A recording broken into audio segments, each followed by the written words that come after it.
నెల్లూరు పెంచలయ్య హాస్పిటల్లో D pharmacy విద్యార్థి శ్రీకాంత్ మృతికి సంబంధించి పూర్తి స్థాయి విచారణ జరపాలని, శ్రీకాంత్ కుటుంబానికి నష్టపరిహారం చెల్లించాలని డిమాండ్ చేస్తూ సీమాంధ్ర ఎంఆర్పీఎస్ వ్యవస్థాపక అధ్యక్షులు పందిటి సుబ్బయ్య ఆధ్వర్యంలో మృతుడి తల్లి, కుటుంబ సభ్యులతో కలిసి గురువారం జిల్లా ఎస్పీ కార్యాలయంలో ఏఎస్పీ సౌజన్యకు వినతిపత్రం అందజేశారు. ఈ సందర్భంగా పందిటి సుబ్బయ్య మాట్లాడుతూ డి ఫార్మసీ చదువుతున్న విద్యార్థి జానా శ్రీకాంత్ నెల్లూరులోని పెంచలయ్య వైద్యశాలలో అనుమానాస్పదంగా మృతి చెందాడని, దీనిపై సమగ్ర విచారణ జరపాలని ఆయన డిమాండ్ చేశారు. మృతుడి కుటుంబ సభ్యులకు తెలియకుండా మేమే బంధువులమంటూ పెంచలయ్య వైద్యశాల సిబ్బంది పోస్టుమార్టంకి పూనుకోవడంపై పలు అనుమానాలకు తావిస్తుందన్నారు. మృతుడి కుటుంబానికి న్యాయం జరిగే వరకు ఊరుకోమని, పోరాడతామని ఈ సందర్భంగా సుబ్బయ్య అన్నారు.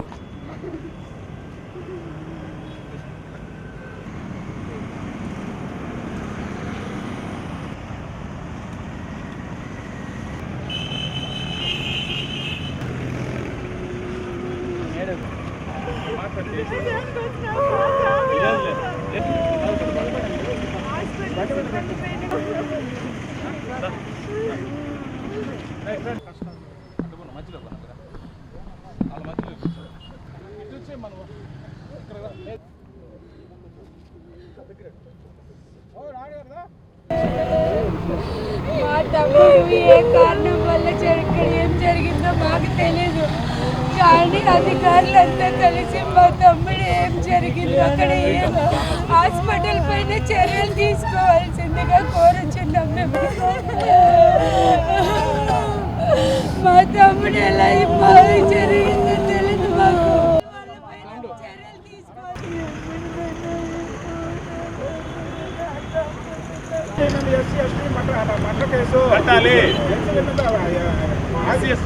కేసులు మరియు మర్డర్ కేసు చర్యలు తీసుకోవాలి. మీడియా మిత్రులందరికీ కూడా నమస్కారాలు. నిన్న డి ఫార్మసీ చదివే ఒక ఎస్సీ కులానికి చెందిన, మాది కులానికి చెందిన శ్రీకాంత్ అనే వ్యక్తి మన పెంచలయ్య హాస్పిటల్లో జాబ్ చేస్తూ అక్కడ అతన్ని అనుమానాస్పదంగా అతన్ని చంపారు. అతనికి ఏం జరిగిందో కూడా వాస్తవాలు అయితే తెలియదు. వాస్తవాలు బయటకు రావాలని ఈరోజు గౌరవనీయులైన జిల్లా ఏఎస్పీ గారి దృష్టికి కూడా ఈ సమస్యను తీసుకురావడం జరిగింది.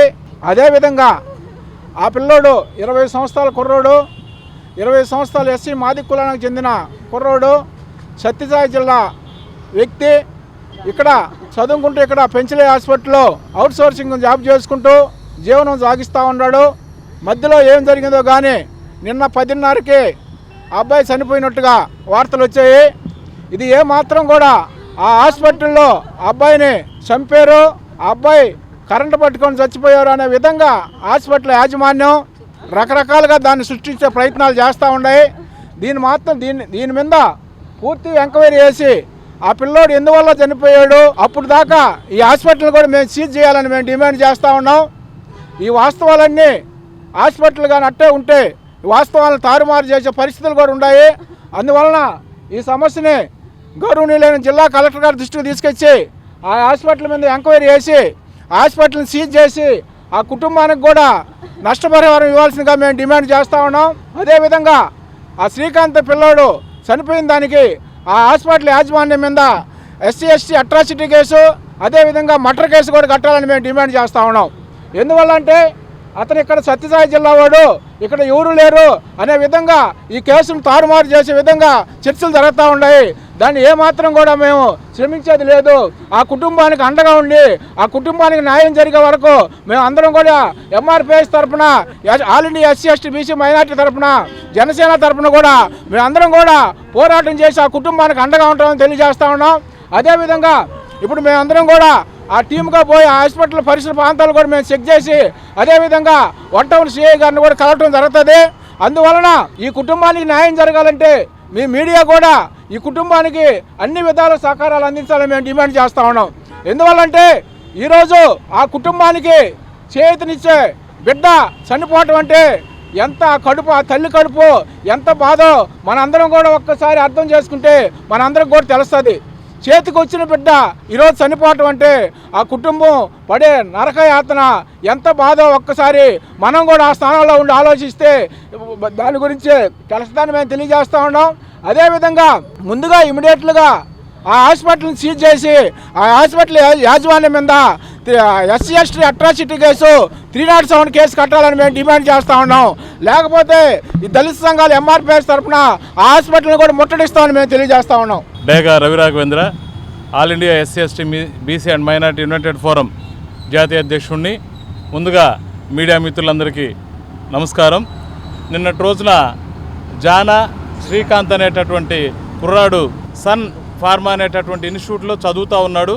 చదువుతూ ఖాళీ టైంలో పెంచలయ్య హాస్పిటల్ దగ్గర హాస్పిటల్ వర్క్ చేస్తూ ఉన్నారు. ఈ వర్క్ చేసే క్రమంలో నిన్నటి రోజున ఆ అబ్బాయికి ఏం జరిగిందో తెలియదు. మాకున్నటువంటి రకరకాల అనుమానాల మధ్య వాళ్ళు ఒకసారి పడిపోయిండు, కళ్ళు తిరిగిందని చెప్తున్నారు, ఒకసారి కరెంట్ షాక్ కొట్టిందని చెప్తున్నారు, ఒకసారి ఇంకోటి జరిగిందని చెప్తున్నారు. అంటే పొంతన లేని సమాధానాలు చెప్తూ ఈవెన్ వీడియోస్ ప్రతి హాస్పిటల్లో సీసీ కెమెరాలు అనేది కామన్. ఎందుకనంటే హాస్పిటల్ మీద చిన్న చిన్న ఇష్యూస్ జరిగితేనే ఆ ఇష్యూని వాళ్ళు మమ్మల్ని రెట్ట చేశారని చూపించే దానికోసంగా సీసీ కెమెరాలు పెడతారు. వాటికి సంబంధించిన ఫీడ్బ్యాక్ అంతా ఇస్తారు. అయితే నిన్నటి రోజున ఇంత ఇష్యూ జరిగి ఒక బిడ్డ చనిపోతే సీసీ కెమెరాలు అడిగితే సీసీ కెమెరాలు పనిచేయట్లేదు అనేటటువంటి ఒక చిన్న సమాధానం చెప్పి ఆ మేనేజ్మెంట్ పెంచలయ్య గారు తప్పించుకుంటున్నారు. కాబట్టి ఖచ్చితంగా ఈ యొక్క డెత్ మిస్టరీ అక్కడ జరిగింది, ఏదో జరిగింది. దాన్ని కప్పిపెట్టేదానికి వీళ్ళు రకరకాల కుయుక్తులు పన్నుతున్నారు. వీళ్ళకున్నటువంటి ఇన్ఫ్లుయెన్స్ అంతా కూడా చూపిస్తూ ఆ పేద కుటుంబాన్ని అధోగతిపాలు చేసేదానికి వాళ్ళు ముందుకు వస్తున్నారు. కాబట్టి all India SC ST BC United forum తరపున, అదే మిగతా సంఘాల తరపున మేము డిమాండ్ చేస్తున్నాం. అసలు ఏం జరిగింది? ఆ అబ్బాయి నీట్గా హాస్పిటల్కి వచ్చినటువంటి కుర్రాడు చక్కగా 20 సంవత్సరాల బిడ్డకి ఏం జరుగుతుంది? కళ్ళు తిరుగు పడతాయా? లేకపోతే 50 సంవత్సరాలు 60 సంవత్సరాల కుర్రాడు కాదు కదా. మీరు ఎందుకు ఈ రకంగా రకరకాల కథలు రకరకాల సృష్టించున్నారు? నిజంగా అబ్బాయికి నిజంగా ఇబ్బందే జరుగుంటే తల్లిదండ్రులకు ఇంటిమేట్ చేస్తారు కదా. తల్లిదండ్రులు కామన్గా ఫోన్ చేస్తే కూడా సరైన సమాధానం చెప్పలేదు. కంటే వీళ్ళు ఖచ్చితంగా వాళ్ళు చేసినటువంటి ఆ యొక్క దారుణము, వాళ్ళు చేసిన మర్డర్ అనేది ఖచ్చితంగా తెలియాలి.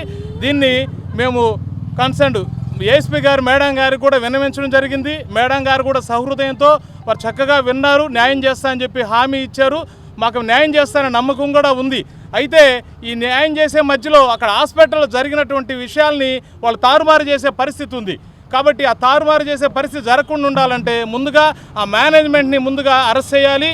దాంతోపాటు హాస్పిటల్ కూడా సీజ్ చేసి హాస్పిటల్కి లాక్ చేయాలి.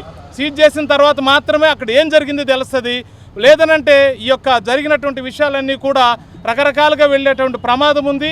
వాళ్ళు సత్యసాయి జిల్లా రామగిరి మండలం నుంచి వచ్చి ఇక్కడ చదువుకున్న బిడ్డ, వాళ్ళకి ఎవరు లేరులే, మనం ఏదో ఒకటి చేసేస్తే జరిగిపోతుంది అనేటటువంటి ఆ ఉద్దేశంలో ఉన్నారు. ఖచ్చితంగా ప్రజా సంఘాలన్నీ కూడా ఈ యొక్క దళిత కుటుంబం తరపున మేమందరం కూడా ఉంటాము.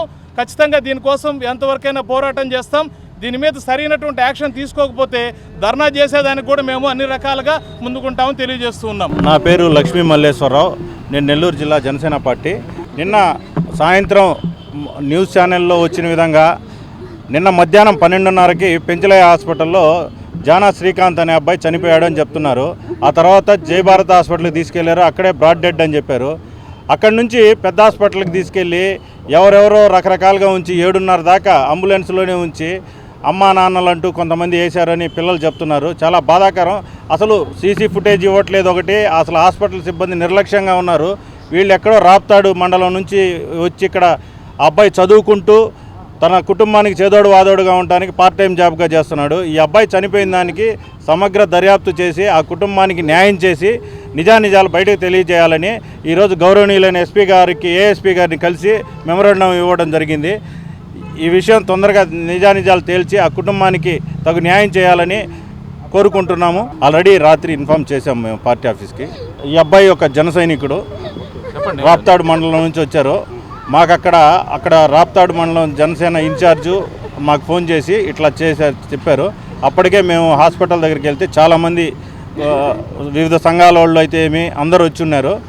ఆ సమయంలో అక్కడ కనీసం హాస్పిటల్లో పనిచేసిన కృతజ్ఞత కూడా లేకుండా ఆ సిబ్బంది అంటూ ఎవరు లేరు. డిఫార్మసీ పిల్లలు, చిన్న పిల్లలు వచ్చున్నారు. అదేవిధంగా రాత్రి 1:30 వరకు అక్కడ హాస్పిటల్ దగ్గర ఉంటే ఆ సీసీ ఫుటేజు హాస్పిటల్లో లేదు, ఎదురుగా కారు వాష్ దాంట్లో ఉంది. అక్కడ చూసిన వాళ్ళు కొన్ని అనుమానాలు వ్యక్తం చేస్తున్నారు. ముందు 2 కార్లు వెళ్ళాయి, ఒక 10 మంది బయటకు పరిగెత్తారు, తర్వాత ఇంకొక 2 అవర్స్ ఆగి ఒక కారు వచ్చింది, ఇంకొక పిల్లోడు వచ్చాడు, ఆటోలో తీసుకెళ్ళాడు అంటున్నారు. ఇంకోటి చాలా ఉన్నాయి. మేమన్నీ పూర్తిగా ఏఎస్పీ గారికి సమగ్రంగా రాసి ఇచ్చాము. ఆ నివృత్తి అయితే నిజానిజాలు బయటకు తెలుస్తుంది. తద్వారా ఆ కుటుంబానికి న్యాయం జరుగుతుంది. పైన జరిగిన అన్యాయము ఎంత తొందరగా చర్యలు తీసుకొని అంత తొందరగా మాకు న్యాయం చేయవలసిందిగా కోరుతున్నాము. అలాగే ఈ హాస్పిటల్ని సీజ్ చేసి మాకు న్యాయం చేస్తారని, ఇంకొకసారి ఆ హాస్పిటల్ యాజమాన్యానికి అవకాశం కూడా లేకుండా చేస్తారని కోరుచున్నాము. మేము దయచేసి మాకు ఇంకేమో వద్దు, మాకు ఈ హాస్పిటల్ పైన చర్యలు తీసుకోవాల్సిందిగా కోరుచున్నాము. ఫోన్ చేస్తే నీ కొడుకు సీదాలున్నాడని తండ్రి, ఫోన్ చేయనప్ప నా కొడుకు అంటే నీ కొడుకు కోమలో ఉన్నాడని తండ్రి. ఏంటి జరిగింది స్వామి అంటే నీ కొడుకు హార్ట్ అటాక్ వచ్చిందంటే నేను నమ్మలేదు స్వామి. నా కొడుకు బాగా ఆరోగ్యంగా ఉన్నాడు తండ్రి, నా కొడుకు బాగా ఆరోగ్యంగా వచ్చినాడు తండ్రి. ఏం జరిగిందో పెంచలయ్య హాస్పిటల్ పైన పూర్తి దర్యాప్తు చేయాలని కోరుకుంటున్నాను. నారాయణ మాతృసేవా పథకం అమ్మతనానికి కమ్మనైన పథకం. సుమారు 1500 విలువ గల నారాయణ బేబీ హెల్త్ కిట్ ఉచితం. అవుట్ పేషెంట్స్ కు ప్రతి నెల డాక్టర్ ఫీజు ఉచితం. అల్ట్రాసౌండ్ స్కానింగ్ ఉచితం. గర్భిణీ స్త్రీలు కాన్పు కోసం కానీ ఇతర అవసరమై హాస్పిటల్లో చేరినప్పుడు బెడ్ ఛార్జీలు ఉచితం. ప్రాథమిక వైద్య పరీక్షలు ఉచితం. మందులు ఉచితం. బ్లడ్ బ్యాంక్ నందు అవసరమైన వారికి రక్తం ఉచితం. 5 నుండి 9 నెలల గర్భిణీలకు ప్రతి నెల చెకప్ సమయంలో ఉచిత డ్రై ఫ్రూట్ బాక్స్ మరియు వేరుశెనగ చిక్కీలు ఉచితంగా ఇవ్వబడును. బిడ్డ పోషణ నిమిత్తం తల్లికి 3000 రూపాయల నగదు అందించబడును. కాన్పు కోసం అంబులెన్స్ ఉచిత పికప్ సదుపాయం కలదు. నెల్లూరు నగర పరిధిలో నారాయణ మాతృసేవా పథకం, నెల్లూరు.